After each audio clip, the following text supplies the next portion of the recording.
하나님의 은혜와 평강이 오늘 이 예배 자리에 함께 오고 계시는 모든 성도님들의 심령과 가정 가운데 함께 하시기를 주의 이름으로 축원합니다.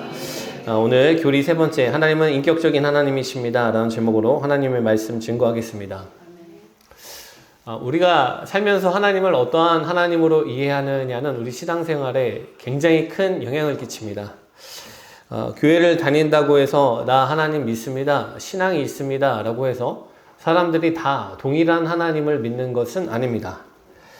우리가 신앙생활하면서 종종 만나게 되는 부류의 사람들이 있죠.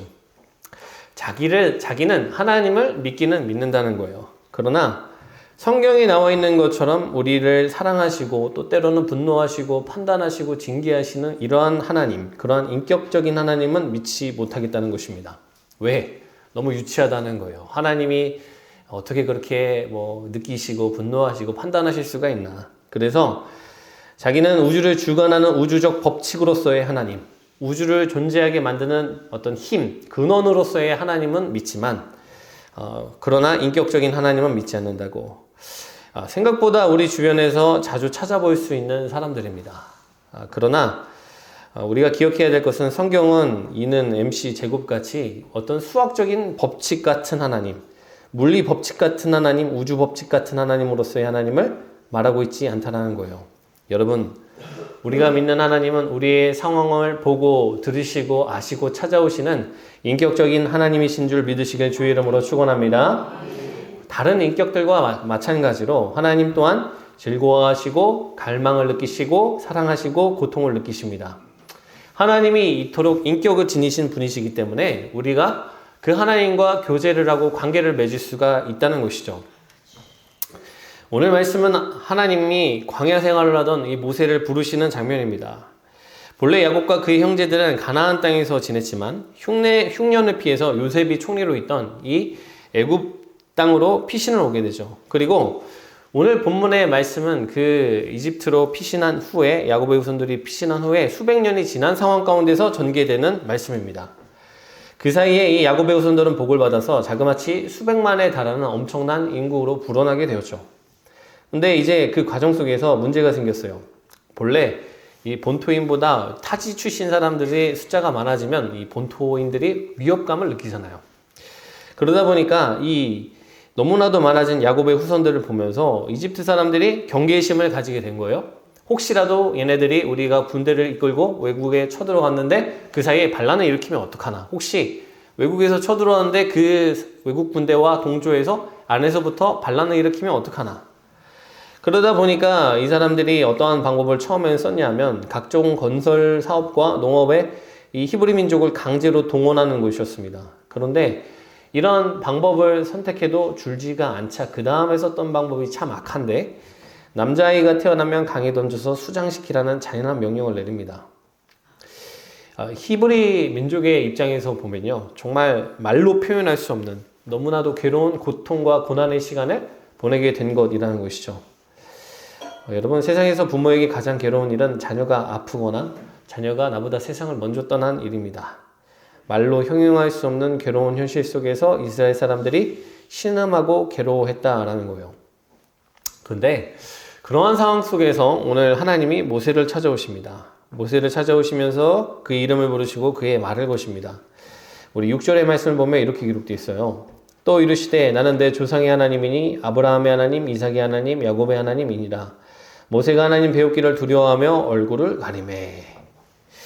하나님이 모세에게 자기를 소개하시는데 나는 너의 조상의 하나님이다 라고 얘기를 하십니다. 내가 아브라함과 이삭과 야곱의 하나님이라고 얘기를 하시더라는 거예요. 여러분, 우리가 이 말씀을 통해서 또 알게 되는 사실이 있죠. 하나님은 자기 자신을 아브라함과 이삭과 야곱의 하나님이라고 말씀하셨어요. 우리가 믿는 하나님은 사람과 관계를 맺는 하나님이시라는 것이죠. 저 하늘 위에서 우리의 어떤 인생의 어떤 삶과 삶의 현장과 괴로움과 상관없이 관조자로 계시거나 법칙을 운행하시는 분으로서 우리와 떨어져 계시는 분이 아니라 우리와 관계를 맺으시고 우리의 삶의 현장에 나타나셔서 내가 너의 조상의 하나님이고 이제는 너의 하나님이 되어주겠다라고 말씀하시는 하나님이 우리가 믿는 인격적인 하나님이시라는 거예요. 그 뒤에 있는 말씀을 보면 이러한 하나님의 인격적인 속성은 더욱더 강하게 드러납니다. 우리 7절의 말씀 함께 합독합니다. 시작!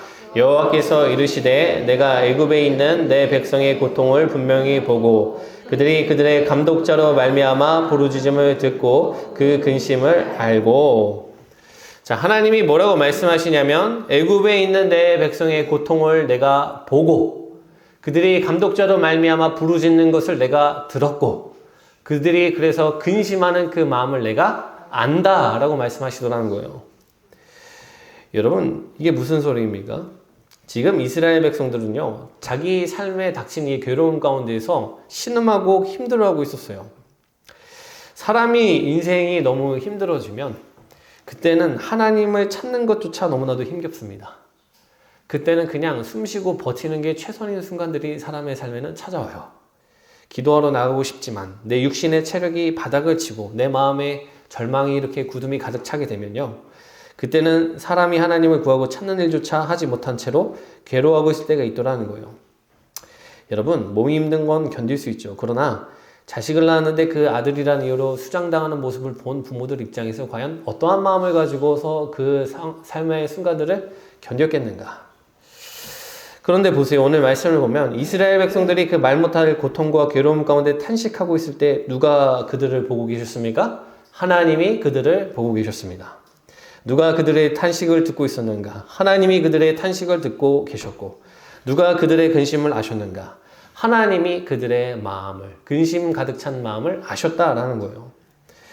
여러분, 만약 우리가 믿는 하나님이 우주적인 법칙에 불과하신 분이셨다라고 한다면, 창조하시고 그저 이 세상이 질서가 유지되게 하시는 것으로 존재하시는 분에 불과하셨다면, 그분은 굳이 이스라엘 백성의 아픔과 괴로움에 공감하실 필요가 없습니다. 들으실 필요도 없고 알 필요도 없습니다. 여러분, 인격성이 없잖아요. 힘들어하고 그게 무슨 상관입니까? 나한테 그 힘듦이 와닿지가 않는데. 그런데 오늘 말씀을 보면 하나님이 지켜보시고 들으시고 아신다라고 얘기를 하고 계셔요. 왜? 우리가 믿는 하나님은 인격적인 하나님이시기 때문에. 여러분, 성경 말씀 곳곳을 보면 성경은 반복적으로 이러한 인격적인 하나님의 속성을 드러내고 있습니다. 창세기 21장 말씀을 보면 아브라함이 하갈과 이스마엘을 이제 제대로 된 아들이 태어났다고 하면서 이 둘을 갖다 쫓아내죠. 이삭이 태어났기 때문에 이제 쫓아내게 됩니다. 근데 이 광야를 걷던 도중에 이 사람들에게 어떤 일이 벌어지냐면 물이 떨어지고 말아요. 광야에서 물이 떨어지고 만다는 것은 이 사망 선고거든요. 더 이상 살 수 있는 방법이 없다는 뜻입니다. 그래서 죽어가는 이스마엘의 얼굴을 차마 쳐다보지 못하고 아이를 덤불끈을 아래에 두고서 하갈이 소리를 내어서 울어요. 아무것도 할 수 없는 상황 속에서, 절망적인 상황 속에서 어미는 자녀를 멀리서 지켜보면서 울고 있는 것입니다. 근데 말씀을 보면 하나님이 그 상황 가운데서 이 하갈에게 나타나셔서 말씀하세요. 창세기 21장 17절부터 18절 말씀.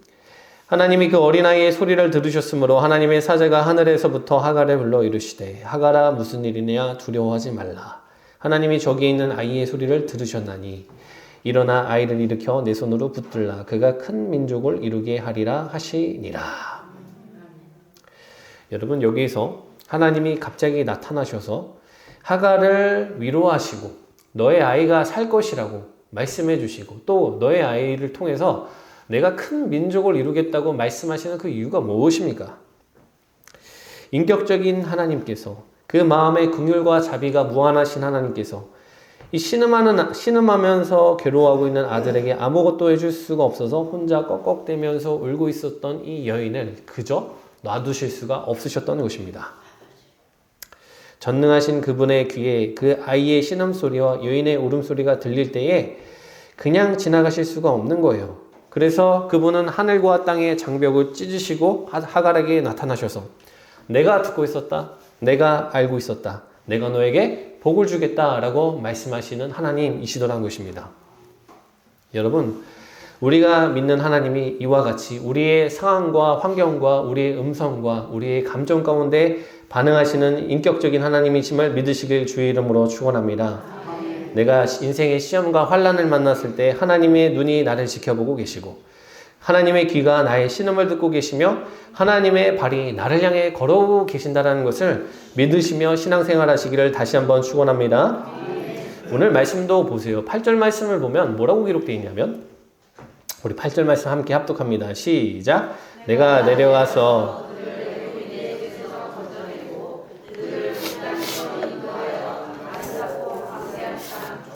꼴이 흐르는 땅, 곧 가나안 족속, 헷 족속, 아모리 족속, 브리스 족속, 히위 족속, 여부스 족속의 지방에 데려가려 하노라. 아멘.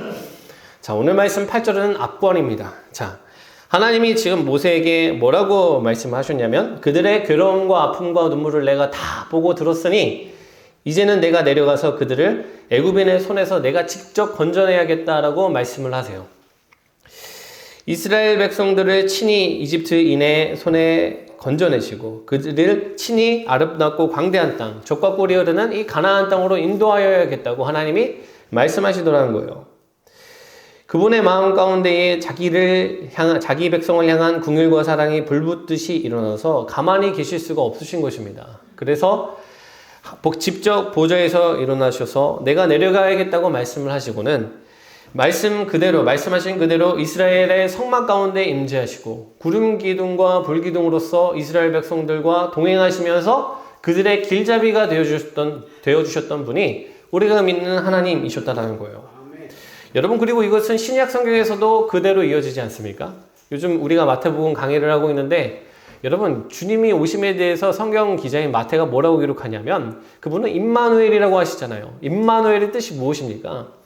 우리 하나님은 어떠한 하나님이신가? 자기 백성이 죄 가운데 있을 때 그것을 방치하실 수가 없어서 그 보좌를 버리시고 땅 가운데 오셔서 비천한 자리 가운데 구육 가운데 자기의 몸을 누이신, 이해할 수 없는 그러한 하나님, 우리 가운데 찾아오시는 그러한 하나님이시라고 성경은 그렇게 증언하더라는 거예요. 여러분, 우리가 살면서 죄에 무너진 채로 처참한 실패의 시간을 지나갈 때도 있습니다. 혹은 상황과 환경이 나의 마음을 낭만케 하는 순간들을 지나갈 때도 있죠. 그런데 그럼에도 불구하고 우리가 절망하지 아니하고 소망할 수 있는 근거가 어디에 있는가? 인격적인 하나님이 나의 상황을 아시고 그 하나님이 나를 포기하지 아니하시고 주관해 가실 것이라는 믿음을 우리가 가지고 살아갈 수 있기 때문이라는 것이죠. 여러분, 물론 이 하나님의 인격성은 우리에게 단순히 위로만 주는 것은 아닙니다. 인격성을 지녔다는 것이 무엇입니까?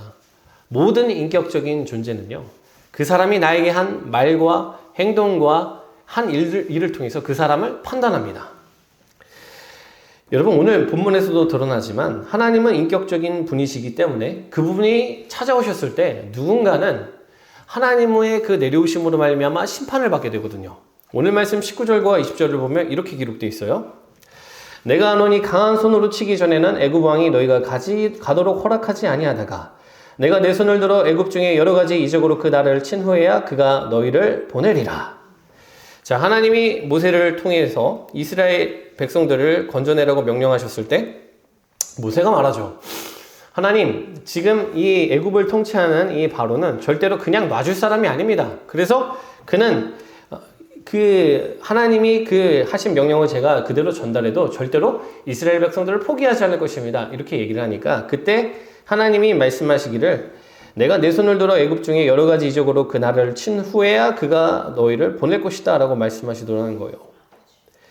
여러분, 하나님의 인격성은 우리에게 위로만 되는 게 아닙니다. 왜냐하면 이것은 우리가 하나님이 우리를 사랑하시고 긍휼히 여기시고 오랫동안 참으시지만 그럼에도 불구하고 계속해서 하나님의 뜻을 거역하고 반역하고 그 뜻을 의도적으로 외면했을 때 하나님이 그 대상에 대해서 심판의 문을 여신다라는 의미 또한 가지고 있기 때문이라는 것이죠. 실제로 이 바로가 하나님의 이 모세를 통한 이 권면에도 불구하고 듣지 않고 끝까지 재앙을 당했을 때 내가 잘못했습니다. 이렇게 내가 이제 풀어주겠습니다. 이렇게 얘기했다가 재앙이 끝나면 내가 또 언제 그랬다고 그것까지는 해줄 수 없는데요. 이렇게 하나님 앞에서 하나님은 온전하게 대하지 아니하고 굴복하는 척하다가 뒤집어버리고 기만적인 행위를 반복하니까 결국 이집트에서 태어난 모든 첫 번째 생명들이 거두어지는 마지막 10번째 재앙이 그 나라를 덮치게 되더라는 거예요. 여러분, 제가 오늘 말씀을 전하면서 하나님의 인격적인 분이니까 여러분 하나님이 여러분을 위로하실 것입니다. 이렇게 따뜻한 말씀만 전할 수도 있겠지만, 그러나 그것은 하나님이 이야기하는 인격성에 대해서 절반만 말하는 것이죠. 여러분, 오늘 말씀을 통해서 우리가 기억해야 될 것은 무엇인가? 인격적인 하나님께서 우리가 당신께 합당한 경배와 경애를 보이기를 원하신다는 점이에요. 오늘 우리가 읽었던 말씀 4절과 5절에도 보면 이런 구절이 있습니다. 여호와께서 그가 보려고 돌이켜 오시는 것을 보신지라. 하나님이 떨기나무 가운데서 그를 불러 이르시되 모세야 모세야 하시매 그가 이르되 내가 여기 있나이다. 하나님이 이르시되 이리로 가까이 오지 말라. 내가 선 곳은 거룩한 땅이니 내 발에서 신을 벗으라. 여러분, 신을 벗으라는 의미가 무슨 의미를 가지고 있을까요? 여러 가지 의미가 있겠지만, 너가 나에게 나왔을 때 어떠한 마음으로 나오는지, 어떠한 태도로 나오는지, 자세로 나오는지 내가 보겠다는 거 아닙니까? 정말 하나님을 경외하고 존중하는 모습으로, 낮은 모습으로 하나님 앞에 나아가는지, 혹은 하나님 앞에 경배함도 없고 경외함도 없고 만월히 그분을 여기면서 쉽게 여기며 나아가는지 하나님이 보고 판단하시겠다는 의미가 아니냐는 거예요. 여러분, 말씀을 마무리하겠습니다. 저는 우리가 이 하나님의 인격성에 대한 그 교리를 너무 두려워하지 않았으면 좋겠어요. 왜냐하면 여러분, 하나님은 물론 우리 상황과 환경과 우리의 말과 행동을 판단하시는 분이시긴 하지만 그 가장 기초에 우리를 향한 긍휼과 사랑이 가장 뜨거운 분이시거든요. 그래서 요한일서 4장 말씀에서도 하나님은 사랑이시라 라고 표현하잖아요. 그래서 우리가 너무 두려워할 필요는 없습니다만, 그러나 우리가 이 하나님의 인격성에 대한 신앙은 우리가 분명하게 다시 한번 붙들어야 된다는 것이죠. 오늘 우리가 기도하지 않는 이유가, 신앙생활하면서 무기력해지는 이유 중에 하나가 바로 이 인격적인 하나님을 믿지 않아서거든요. 내가 기도할 때 하나님 반드시 이 기도 들으신다. 내가 괴로울 때 하나님 나의 상황을 반드시 당신의 눈안에 담고 계시다. 이런 믿음이 있으면 여러분, 우리가 때로는 괴롭고 어려운 순간들을 경험한다 할지라도 그것을 기도로 또 살아계신 하나님에 대한 믿음을 가지고 뚫고 갈 수가 있는데, 내가 기도해도 하나님은 마치 망부석같이 들어도 못 들으신 것 같고, 또 우리가 상황에 대해서 삶의 상황이 어려운 순간들을 지나가지만 하나님은 그 눈을 보시고도 아무런 반응을 하지 않는 하나님이라는 생각이 나의 신앙 가운데 기저에 있으니까 내가 기도도 하지 않고 소망도 품지 않고 신앙생활하게 되는 것이 우리의 현실 아니냐는 거예요. 여러분, 그러나 이 시간 우리가 다시 한번 붙들기를 원합니다. 우리 하나님은 인격적인 하나님이셔서 여러분의 기도와 여러분의 간구와 여러분의 상황 가운데 민감하게 반응하시는 하나님이신 줄을 믿으시길 주의 이름으로 축원합니다. 간절히 바라기는 우리 예배를 통해 다시 한번 이 인격적인 하나님에 대한 믿음을 회복함으로 인하여서 하나님과의 인격적인 관계를 다시 한번 회복하는 은혜가 우리 사랑하는 모든 성도님들과 저희 10년 가운데 일어나게 되기를 주의 이름으로 축원합니다.